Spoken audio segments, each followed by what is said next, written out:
انفجار مهیب که گفته می شود در زمان رخصتی کارمندان ریاست نظارت و تعقیب فرامین امارت اسلامی در منطقه قلعه بختیار در مربوطات حوزه ششم امنیتی شهر کابل رخ داده است.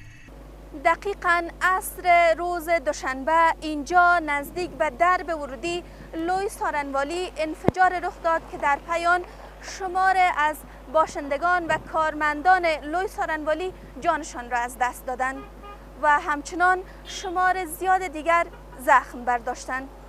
سخنگوی قماندانی امنیتی کابل میگوید که در این انفجار 6 کشته و 13 تن دیگر زخمی شدند.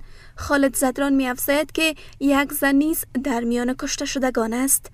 به گفته او فرد مواد همراهش را انفجار داده است که آنان بررسی‌ها را درباره این انفجار آغاز کردند.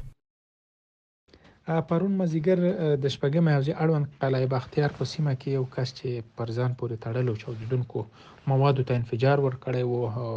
متاسفانه چې د یوې ښځې په ګډون او زموږ 6 ملکي وګړي شهیدان شوي وو او 14 نور ټپیان شوي وو.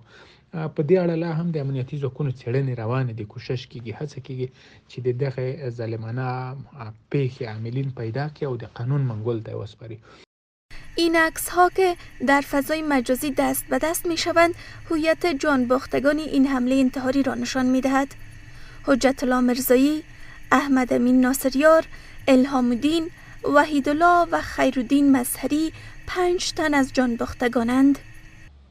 آگاهان در حوزه نظامی نیز میگویند که دولت سرپرست به ویژه نهادهای امنیتی باید در تامین امنیت نسبی که پس از آمدن امارت اسلامی به دست آمده تلاش جدی نماید و در جلوگیری از این گونه رویدادها کوشا باشند.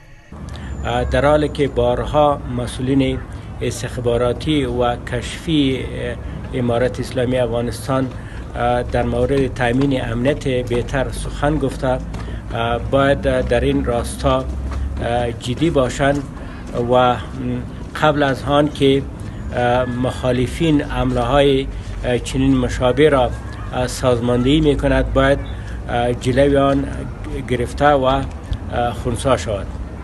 این انفجار واکنش های شمار از چهره های سیاسی از جمله حامد کرزی رئیس جمهور پیشین و شهروندان کشور را در پی داشته. چارلز دافیر سفارت بریتانیا برای افغانستان نیز این حمله را محکوم کرده است. تاکنون هیچ گروه مسئولیت این حمله را بر عهده نگرفته است.